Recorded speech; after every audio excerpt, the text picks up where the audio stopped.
Sanskriti University for excellence in life. BTech Agri BSc lateral entry.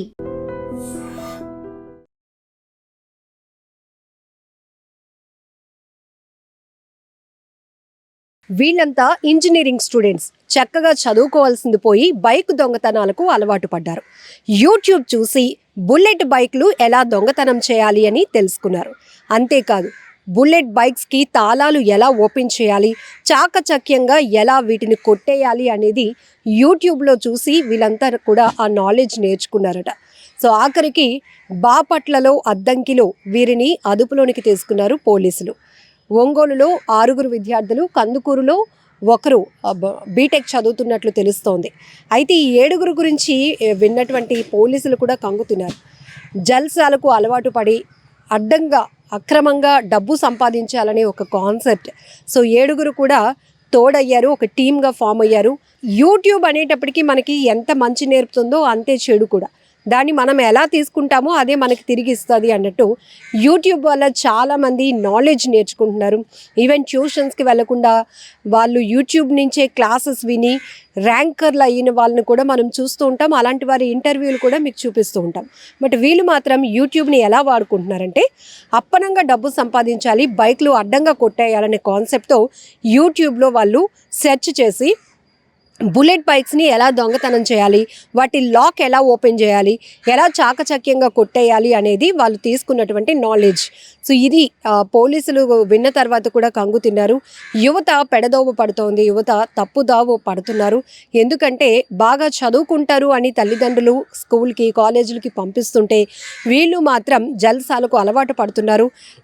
స్నేహం అనేది మనం తప్పు పట్టకూడదు, కానీ కొన్ని స్నేహాలు మాత్రం ఖచ్చితంగా తప్పుదోవ పట్టిస్తున్నాయి అనటంలో ఎలాంటి డౌట్ లేదు. ఎందుకంటే ఒకరికి మనం అలవాటు లేకపోయినా ఏం కాదురా సరదాగా చేద్దాం అని అలవాటు చేస్తారు, దాన్ని వాళ్ళపై రుద్దుతారు. అది బలవంతంగానే అలవాటుగా మారిపోయి తప్పుదోవ పడుతున్నటువంటి యువతను కూడా మనం చాలానే చూస్తున్నాం. ఒక రకంగా స్నేహం, స్నేహితులు, ఫ్రెండ్స్ వల్ల బాగుపడిన వాళ్ళు ఉన్నారు, అదే ఫ్రెండ్స్ వల్ల చెడిపోయిన వాళ్ళు ఉన్నారు. స్నేహాన్ని మనం ఎలా చూస్తే, ఎలా వాడుకుంటే అది అలా ఉపయోగపడుతుంది అన్నట్టు ఇక్కడ యూట్యూబ్ టెక్నాలజీని, యూట్యూబ్ నాలెడ్జ్ని కూడా తప్పుదోవ కోసమే వీరు వాడుకున్నారు. దొంగతనాలకు అలవాటు పడ్డారు.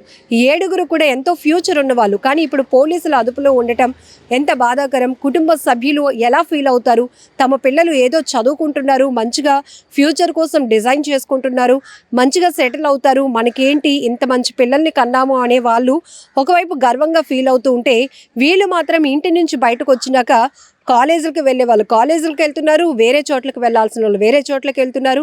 బట్ ఇలా పోలీసులకు చిక్కిన తర్వాత మీ పరువుతో పాటు కుటుంబ సభ్యులు కూడా రోడ్డు పాలు అవుతారన్న విషయం గమనిస్తున్నారా? అసలు యువత ఎక్కువ శాతం ఈ గాంజాకు అలవాటు పడడం, డ్రగ్స్కి అలవాటు పడటం, చెడు అలవాట్లు, చెడు వ్యసనాలకు, అసాంఘిక కార్యకలాపాల్లో టీముల్లో వాళ్ళు కూడా సభ్యులుగా ఉండటం, లేకపోతే తక్కువ అంటే మనం చేసే పని చిన్నదే అయినా ఎక్కువ మొత్తంలో మనకు డబ్బు వస్తుంది అని చెప్పేసి ఈ గాంజా సరఫరా చేయడానికి చాలామంది బీటెక్ స్టూడెంట్స్ ముందుకు రావటం, ఇవన్నీ మనం చాలా వరకు చూస్తున్నాం. మనం కాలేజ్ పేర్లు, యూనివర్సిటీల పేర్లు అయితే పైకి తీసుకురాకూడదు, కానీ ఎందుకంటే వాటికున్న రెప్యుటేషన్ కూడా అలా ఉంది. కొంతమంది యువత వల్ల, కొంతమంది స్టూడెంట్స్ వల్ల వాటికి ఉన్న పేరు కూడా చెడిపోతుంది.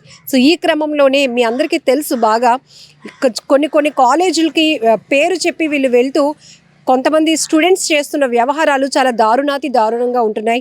ఈవెన్ పోలీసులు కూడా ఎప్పటికప్పుడు స్కూల్స్కి, కాలేజెస్కి వెళ్ళి మీ ఫ్యూచర్ చాలా ఉంది, మీపై చాలా బాధ్యతలు ఉన్నాయి, ఇదే రైట్ ఏజ్, మీరు ఎలాంటి వేలోనికి వెళ్తారో మిమ్మల్ని డిసైడ్ చేసేది, మీ ఫ్యూచర్ని డిసైడ్ చేసేది కూడా ఇదే రైట్ ఏజ్. సో ఈ టీనేజ్లో మీరు ఎలాంటి నిర్ణయాలు తీసుకుంటారు అనేది మీకు ఎడ్యుకేట్ చేస్తున్నాం. ఇక్కడ ఫ్యామిలీ కౌన్సిల్స్ కావచ్చు, లేకపోతే చాలామంది సైకాలజిస్టులు, పోలీస్ ఆఫీసర్స్, చాలామంది ఉమెన్ పోలీస్ ఆఫీసర్స్ కూడా కాలేజీలకి, స్కూల్కి వెళ్ళి వాళ్ళకి మంచి కౌన్సిలింగ్ ఇచ్చే ప్రయత్నాలు చేస్తున్నారు. ఎందుకంటే ఎక్కడెక్కడో తిరుగుతున్న వీళ్ళందరికీ కూర్చోబెట్టి క్లాసులు చెప్పే అంత పరిస్థితి ఉండదు, కాబట్టి నేరుగా కాలేజీలకు వెళ్ళే కౌన్సిలింగ్లు ఇస్తున్న పరిస్థితి కూడా ఉంది.